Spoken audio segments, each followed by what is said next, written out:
Irrigation కట్టనొచ్చినటువంటి అధికారులకు ఇక్కడ ring రోడ్డుకు కిలోమీటర్ దూరంలో ఉన్నటువంటి ఈ యొక్క మైన్స్ ని ఏ పర్మిషన్ లేకుండా ఇలా అక్రమంగా మైన్స్ తవ్వుకపోతున్నారంటే కాంగ్రెస్ పార్టీ కాంగ్రెస్ పెద్దలకు ఈ ప్రభుత్వానికి ప్రభుత్వంలో ఉన్నటువంటి అధికారులకు కళ్ళు ఎందుకు కనబడుతుందని ఇలా కాంగ్రెస్ అంటే కరప్షన్ అంటేనే కాంగ్రెస్ కరప్షన్ పెట్టడానికి ఒక కాలేజ్ కనుక పెడితే కాంగ్రెస్ పార్టీ ఒక పాట పెడుతుంది. ఇలా పేదల ఇల్లు కూలగొడతా ఉన్నారు. ఇక్కడ పేదలకు 111 జీవోలో ఉన్నటువంటి ల్యాండ్స్ ఎస్సీ ల్యాండ్స్లను ఎవడబ్బసమ్మని ఇలా మీరు రాత్రికి రాత్రి ఇక్కడ మీరు మైన్స్ ఇవన్నీ క్రషర్స్ పెట్టి దోసుకుంటున్నారంటే ఇలా ముఖ్యమంత్రి మేము అడుగుతా ఉన్నాం, ఎవడబ్బసమ్మని ఇలా మీరు తీసుకొచ్చి చేవెళ్ళ డిక్లరేషన్ చేసి ఎస్సీల నోట్ల మట్టు కొడుతూ ఉన్నారు ఇలా క్రషర్స్ పేరు మీద. ఇదేనా మీ చేవెళ్ళ డిక్లరేషన్? ఇదేనా మేడం మేము ప్రశ్నిస్తూ ఉన్నాం. ఈ మైన్స్ పేరు మీద వేల కోట్ల రూపాయలు ఆల్రెడీ ఇక్కడ ఎస్టాబ్లిష్మెంట్ 2008 క్లోజ్ అయ్యాయి. ఇక్కడ 2008 క్లోజ్ అయ్యాక ఇది వేరే దగ్గర వెళ్ళిపోయారు కూడా అంటారు. లేదంటే 100 acres అయితే డెవలప్మెంట్ ఇచ్చారు, బుద్ధివేల్ డెవలప్మెంట్ చేశారు. ఆ డెవలప్మెంట్లో ఎక్స్కవేషన్ జరుగుతుంది. ఆ ఎక్స్కవేషన్ హెచ్ఎండి వాళ్ళు ఏంటంటే అక్కడ ప్లేస్ లేదని చెప్పేసి ఇక్కడ ఒక సర్వే నెంబర్ అలాట్ చేశారు, ఓవర్ బర్డెన్. అది ఆ మెటల్ అట్లాగే ఉండిపోద్ది అని చెప్పేసి ఆ మెటల్ క్రష్ చేసి రా మెటల్గా వాడాలి గవర్నమెంట్కి అని చెప్పి అట్లా ఎస్టాబ్లిష్మెంట్ చేసి. ఇప్పుడు ఎవరు నడుపుతుంటుంది? కుమార్ రాజు సార్.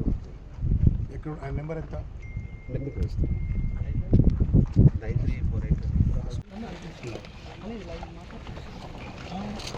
స్టార్ట్ చేద్దామా? ఒక్క నిమిషం.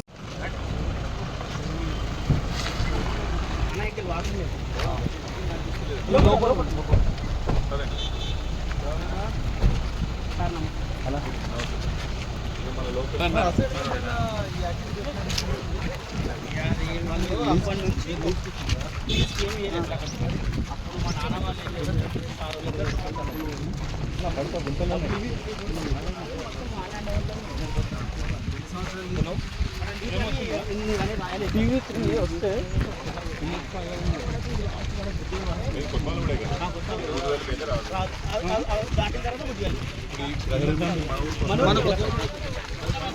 కోర్టు చెప్పిన పని చేసింది, కోర్టు చెప్పిన పని చేసి మళ్ళీ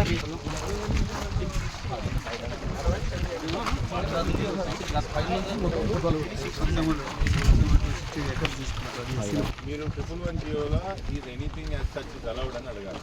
if it is not allowed, are you playing such a blind eye that ఇంత పెద్ద ఎస్టాబ్లిష్మెంట్ వచ్చారు మీరు కళ్ళు మూసుకొని ఎలా ఉంటున్నారు అని మనం అడగాలి. కలెక్టర్ గారికి కానీ ఎంఆర్ఓ గారికి కానీ. ఎంఆర్ఓ గారు శంషాబాద్లో చిన్న గుర్సేసాము గవర్నమెంట్ కానీ ఆగ మేఘాల మీద రెవెన్యూ ఇన్స్పెక్టర్ వచ్చి అక్కడ ఉన్న